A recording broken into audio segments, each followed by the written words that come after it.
ജെകെആർ അക്കാഡമിയിലേക്ക് എല്ലാവർക്കും ഒരിക്കൽ കൂടി സ്വാഗതം. ആദ്യം തന്നെ റിക്വസ്റ്റ് ഉണ്ട്, നിങ്ങൾ ആദ്യമായിട്ടാണ് ഈ ചാനൽ കാണുന്നതെങ്കിലോ ഇതുവരെ സബ്സ്ക്രൈബ് ചെയ്തിട്ടില്ല എങ്കിലോ ഇന്ന് തന്നെ സബ്സ്ക്രൈബ് ചെയ്യുക. അതോടൊപ്പം തന്നെ ബെൽ ബട്ടൺ ക്ലിക്ക് ചെയ്താൽ മാത്രമേ ഞാൻ ക്ലാസ്സുകൾ അപ്പോൾ തന്നെ നിങ്ങൾക്ക് നോട്ടിഫിക്കേഷനിൽ ലഭ്യമാവുകയുള്ളൂ. കേരള ബാങ്ക് ഓഫീസ് അറ്റൻഡന്റ് പരീക്ഷയ്ക്ക് വേണ്ടിയിട്ട് തയ്യാറെടുക്കുന്ന ഉദ്യോഗാർത്ഥികൾക്ക് വേണ്ടിയിട്ടുള്ള എല്ലാ ക്ലാസ്സുകളും നിങ്ങൾക്ക് ഈ ചാനലിലൂടെ ലഭ്യമാണ്. ക്ലാസ്സുകളെല്ലാം തന്നെ പ്ലേലിസ്റ്റിൽ അപ്ഡേറ്റ് ചെയ്തിട്ടുണ്ട്. പുതുതായിട്ട് ജോയിൻ ചെയ്യുന്ന ഉദ്യോഗാർത്ഥികളെ സംബന്ധിച്ചിടത്തോളം പ്ലേലിസ്റ്റ് ക്ലിക്ക് ചെയ്താൽ ക്ലാസ്സുകളെല്ലാം തന്നെ നിങ്ങൾക്ക് ലഭ്യമാവുന്നതാണ്.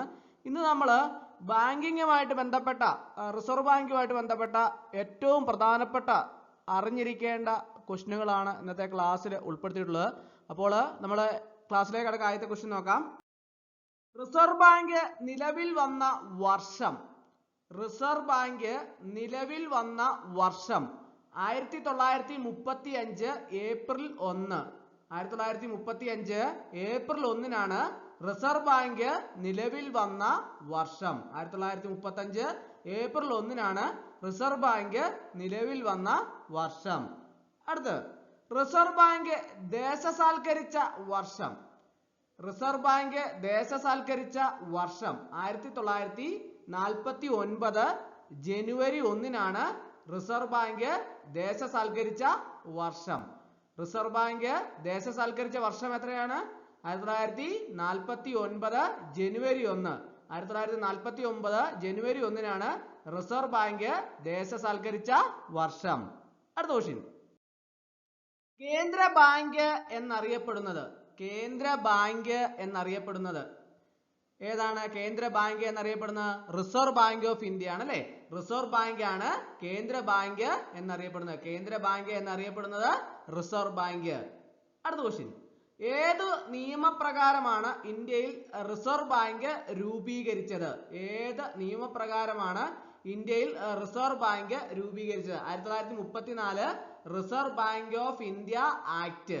1934 reserve bank of India act അനുസരിച്ചാണ്, നിയമപ്രകാരമാണ് ഇന്ത്യയിൽ റിസർവ് ബാങ്ക് രൂപീകരിച്ചത്. അടുത്ത ക്വസ്റ്റ്യൻ. പാകിസ്ഥാന്റെ കേന്ദ്ര ബാങ്ക് ഏതാണ്? State bank of Pakistan. പാകിസ്ഥാന്റെ കേന്ദ്ര ബാങ്ക് ഏതാണ്? State bank of Pakistan. അടുത്ത് സ്റ്റേറ്റ് ബാങ്ക് ഓഫ് പാകിസ്ഥാൻ രൂപീകരിച്ച വർഷം.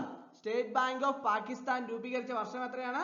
1948. 1948 സ്റ്റേറ്റ് ബാങ്ക് ഓഫ് പാകിസ്ഥാൻ രൂപീകരിച്ച വർഷം. അടുത്ത് 1948 വരെ പാകിസ്ഥാന്റെ കേന്ദ്ര ബാങ്ക് ഏതായിരുന്നു? റിസർവ് ബാങ്ക് ഓഫ് ഇന്ത്യ ആയിരുന്നു അല്ലെ. 1948 വരെ പാകിസ്ഥാന്റെ കേന്ദ്ര ബാങ്ക് ഏതായിരുന്നു എന്ന് ചോദിച്ചാൽ റിസർവ് ബാങ്ക് ഓഫ് ഇന്ത്യ ആയിരുന്നു. അപ്പോൾ പാകിസ്ഥാന്റെ കേന്ദ്ര bank state bank of Pakistan. State bank of Pakistan രൂപീകരിച്ച വർഷം 1948. അപ്പോൾ 1948 വരെ പാകിസ്ഥാന്റെ കേന്ദ്ര ബാങ്ക് ഏതായിരുന്നു എന്ന് ചോദിച്ചാൽ reserve bank of India. Bankers bank എന്നറിയപ്പെടുന്നത്. ബാങ്കേഴ്സ് ബാങ്ക് എന്നറിയപ്പെടുന്നത് റിസർവ് ബാങ്ക് ആണ്.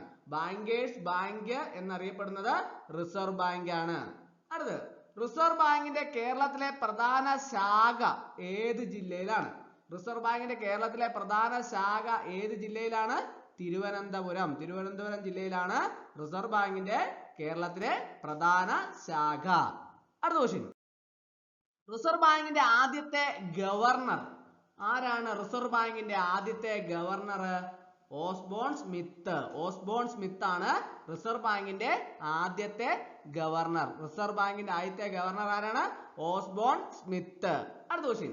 റിസർവ് ബാങ്ക് ഇന്ത്യയുടെ ആസ്ഥാനം എവിടെയാണ്? റിസർവ് ബാങ്ക് ഓഫ് ഇന്ത്യയുടെ ആസ്ഥാനം എവിടെയാണ്? മുംബൈ. മുംബൈയിലാണ് റിസർവ് ബാങ്ക് ഓഫ് ഇന്ത്യയുടെ ആസ്ഥാനം. റിസർവ് ബാങ്ക് ഓഫ് ഇന്ത്യയുടെ ആസ്ഥാനം എവിടെയാണെന്ന് ചോദിച്ചാൽ മുംബൈയിലാണ് റിസർവ് ബാങ്ക് ഓഫ് ഇന്ത്യയുടെ ആസ്ഥാനം. അടുത്ത് RBIയുടെ രൂപീകരണത്തിന് നിർദ്ദേശം നൽകിയ കമ്മീഷൻ ഏതാണ്? RBIയുടെ രൂപീകരണത്തിന് നിർദ്ദേശം നൽകിയ കമ്മീഷൻ ഏതാണ്? Hilton young commission. വർഷം എത്രയാണ്? 1926. ഹിൽട്ടൺ യങ് കമ്മീഷൻ ആണ് RBIയുടെ രൂപീകരണത്തിന് നിർദ്ദേശം നൽകിയ കമ്മീഷൻ. വർഷം 1926. RBIയുടെ രൂപീകരണത്തിന് നിർദ്ദേശം നൽകിയ കമ്മീഷൻ ആണ് ഹിൽട്ടൺ യങ് കമ്മീഷൻ. വർഷം 1926. അടുത്ത ക്വസ്റ്റ്യൻ. RBIയുടെ ഇന്ത്യക്കാരനായ ആദ്യ ഗവർണർ RBIയുടെ ഇന്ത്യക്കാരനായ ആദ്യ ഗവർണർ CD ദേശ്മുഖ് ആണ്. RBIയുടെ ഇന്ത്യക്കാരനായ ആദ്യ governor CD Deshmukh. CD Deshmukh ആണ് RBIയുടെ ഇന്ത്യക്കാരനായ ആദ്യ ഗവർണർ. അടുത്ത ക്വസ്റ്റ്യൻ, പ്രധാനമന്ത്രി പദവിയിലെത്തിയ ആദ്യ റിസർവ് ബാങ്ക് ഗവർണർ ആരാണ്? മൻമോഹൻ സിംഗ്. പ്രത്യേകം ഓർത്തിരിക്കണം, പ്രധാനമന്ത്രി പദവിയിലെത്തിയ ആദ്യ റിസർവ് ബാങ്ക് ഗവർണർ ആരാണ്? മൻമോഹൻ സിംഗ് ആണ്. പ്രധാനമന്ത്രി പദവിയിലെത്തിയ ആദ്യ റിസർവ് ബാങ്ക് ഗവർണർ ആരാണെന്ന് ചോദിച്ചാല് മൻമോഹൻ സിംഗ്. അടുത്ത ക്വസ്റ്റ്യൻ, ഇപ്പോഴത്തെ RBIയുടെ ഗവർണർ ആരാണ്? ഇപ്പോഴത്തെ RBIയുടെ ഗവർണർ ശക്തികാന്ത ദാസ് ആണ് അല്ലെ. ശക്തികാന്ത ദാസ് ആണ് ഇപ്പോഴത്തെ RBIയുടെ ഗവർണർ. അടുത്തത്, ഇന്ത്യയില് ഇപ്പോഴുള്ള നിലവിലുള്ള റിപ്പോ റേറ്റ്, ഇന്ത്യയിൽ ഇപ്പോൾ നിലവിലുള്ള റിപ്പോ റേറ്റ് എത്രയാണ്? 6.50%. ഇന്ത്യയില് ഇപ്പോൾ നിലവിലുള്ള റിപ്പോ റേറ്റ് എത്രയാണ്? 6.50%.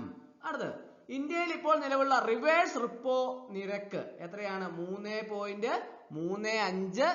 3.35%.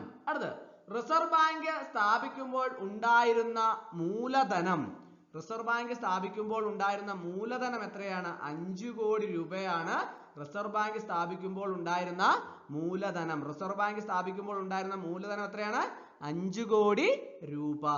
200 രൂപ നോട്ട് നിലവിൽ വന്ന ദിവസം, 200 രൂപ നോട്ട് നിലവിൽ വന്ന ദിവസം ഏതാണ്? 2017 ഓഗസ്റ്റ് 25. 2017 ഓഗസ്റ്റ് 25-നാണ് 200 രൂപ നോട്ട് നിലവിൽ വന്ന ദിവസം.